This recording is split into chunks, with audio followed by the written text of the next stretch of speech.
বাংলাদেশ জাতীয়বাদী দল বিএনপির দীর্ঘ 16 বছর পর কিন্তু আজকে পঞ্চগড় সদর উপজেলা বিএনপির দ্বিবার্ষিক সম্মেলন অনুষ্ঠিত হচ্ছে। আমরা সকাল থেকে দেখছি যে এই পঞ্চগড় সরকারি অডিটোরিয়াম চত্বরে যারা নেতাকর্মী রয়েছে তারা কিন্তু এই সরকারি অডিটোরিয়াম চত্বরে উপস্থিত হয়েছেন।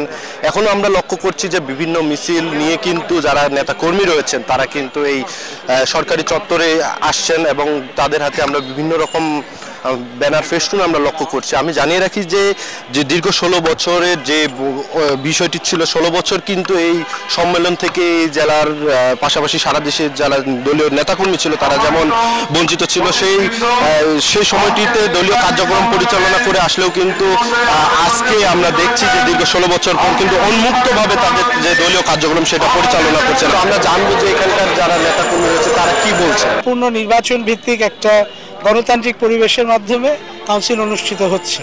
আমরা মুখে গণতন্ত্রের কথা বলি, গণতন্ত্র বিশ্বাস করি এবং গণতন্ত্র চর্চা করি। নেতা কর্মীদের ভিতরে বিপুল উৎসাহী উদ্দীপনা বিরাজ করছে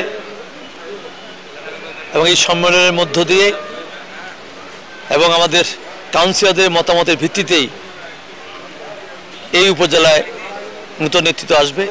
ব্যালটের মাধ্যমে নির্বাচন হবে, 710 জন ভোটার ভোট দেবে। এখানে আজকে সভাপতি, সাধারণ সম্পাদক, সাংগঠনিক সম্পাদক 3টি পদে ভোট হবে। সার্বিক বিষয়ে বলা যায় যে আজকের এই সম্মেলনটি দীর্ঘ 16 বছর পর অনুষ্ঠিত হলেও কিন্তু এখানে একটা উৎসাহ উদ্দীপনা আমরা লক্ষ্য করছি, একটা মিলন মেলায় পরিণত হয়েছে। এ ছিল আমার কাছে পঞ্চগড় থেকে সর্বশেষ খবর।